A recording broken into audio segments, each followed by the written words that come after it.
Hi guys, this is Ka King's mini vlog. Ali na, mang labata. So for today's video mga katwakig, samahan niyo po akong maglaba sa may sapa sa bukid. So papunta na nga po tayo sa may sapa at walking distance lang po ito sa bahay. At nandito na nga po tayo. Saktong-sakto, di tayo nag-iisa guys. May kasama tayong naglalaba din. At yan na nga po, sinimulan ko na po yung aking misyon sa araw na ito. Sinimulan ko na nga pong basain at i-separate yung pangtaas at pangbaba ko po. Sa mga nagtataka po dyan kung bakit po tayo maraming labahin, hindi naman po masyadong halata na ang hilig ko po talaga magbihis. Para sa kaalaman ng lahat, pangalawang araw ko na po itong sa paglalaba. Well, first batch po yung kahapon, yung mga puti ko po yung nilabhan. Well, this time, di-color naman po yung nilabhan ko po ngayon. Well, sa probinsya po talaga, kadalasan may gantong sapa. Sa aming barangay naman po is every purok is may sapa and ang dami pong advantages pag may gantong sapa sa malapit sa inyo po. Kasi po in case of walang tubig, wala kayong panghugas ng plato, pang CR. Especially sa paglalaba, less bayad na po ng tubig. Sobrang napapadali po talaga ang buhay niyo po pag may gantong sapa sa malapit sa inyo po. At saka be, yung sapa namin dito be, may bubong. Hindi ka po talaga mauulanan o maiinitan pag maglalaba ka or may gagawin ka dito sa sapa.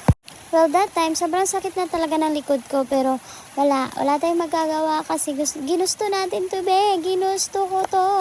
Sakit na ng likod ko be. Oo, masakit be. Well, natapos ko na po yung pangitaas kaya sinunod ko na po yung pambaba. Binilasan ko na po ang paglalaba kasi sobrang sakit na po talaga ng likod ko at saka sobrang gutom na po ako. Time check po pala, magda-12 na po pala yan that time at simula po ng umagahan, di pa po ka nakakain kaya sobrang nginig na po na yung katawan ko sa sobrang gutom. Kaya be, sa susunod be, kumain muna ha. Lesson learn mo na yan ha.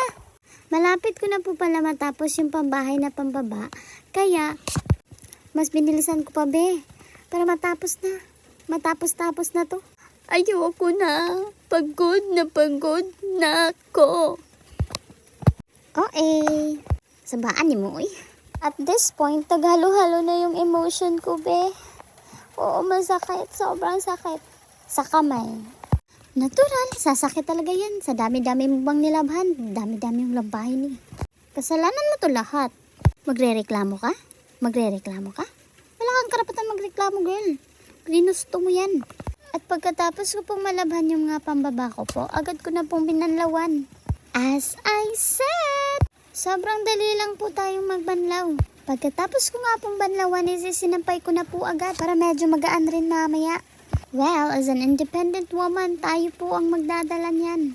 Wala tayong maaasahan. Nahon ngayon, di na natin kailangan umasa pa. Kasi masakit yan be.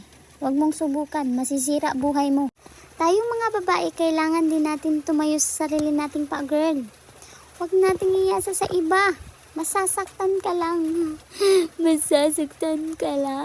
Guys, ganito ba talaga pag walang kain? At last! Tapos na ako. Inarrange ko na po ang lahat at nilagay sa planggana po para makauwi na rin ako at makakain. Kasi delikado na po. Pagkatapos ko pong malagay lahat po, nagpatulong na po ako sa kapatid ko po kasi hindi ko po pala kaya. May pa-independent woman ka pa no? Dali-dali na nga akong umuwi kasi sobrang gutom ko na talaga guys. Di ko na talaga kaya guys. Murag motor.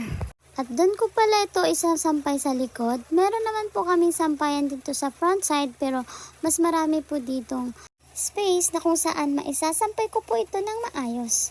Sinimulan ko na pong magsampay para madali ko na po itong matapos.